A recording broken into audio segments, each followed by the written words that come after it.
We're living under a series of corporate tyranny right now in our country. It's happened for a variety of different reasons. And so when I first started Turning Point USA, the conservative movement had an overemphasis, in my opinion, on pure free marketeering ideas. Now, I love markets, and I love markets because they're good for human beings. I love markets because we love private property. But markets should be a means to a desirable end. Markets should be a means that allow families to prosper, that allow decent middle-income workers to be able to have meaningful lives. We should not defend the market or what we call the market if all of a sudden the result is unfavorable to the type of country we want to live in. For example, you do not have to defend things that are ugly or that have a result that are against our value system, like the importation of opioids into our community.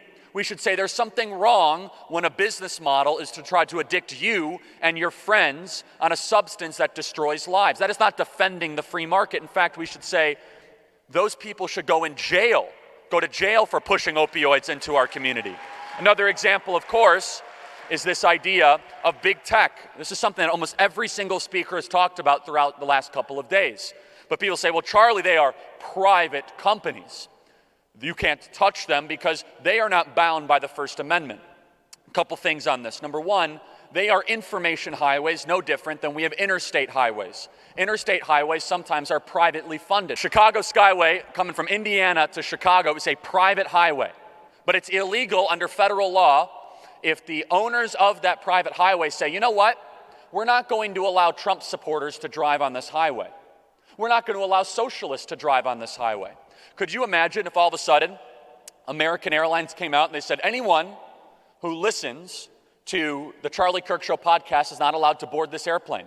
Readers of the Wall Street Journal are not allowed to fly on Delta Airlines. What if all of a sudden McDonald's said they're not going to serve Big Macs to socialists? All of a sudden, if we allowed viewpoint discrimination in these other industries, it would be met with huge outrage. But when we talk about these multi-trillion-dollar companies that are much more important than hamburgers and airlines, we're talking about ideas.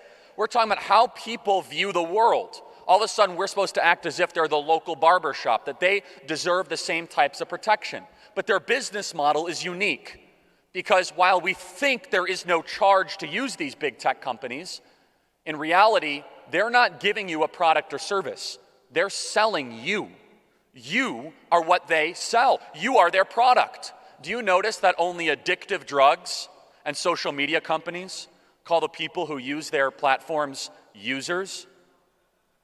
Why all of a sudden should you be called a follower? Oh yes, I'm a follower of that person. Shouldn't we be trying to create a generation of leaders, not a generation that's always following the crowd? Do you start to see that these tech companies have a business model that is different than anything we've ever seen? And now they've created trillions of dollars of monopolistic value, you could call it, and then they go as so far to say that we are the new government in America, the government of Menlo Park. So the conservative movement needs to recommit ourselves to being the guardians and the protectors of desirable ends. So very simply, it's not a good thing that Amazon has contributed to 40% decrease of small businesses. It's not a good thing that Amazon has almost doubled their stock price in the last 3 years, but we have less small businesses than almost ever before. That's a bad thing for our nation and for our country. So do we as conservatives, do we just kind of play indifference? Do we say, you know what, Jeff Bezos, that's freedom, he can do whatever he sees fit? Or should we say, wait a second, this is causing irreparable damage to this beautiful gift, our country and our home.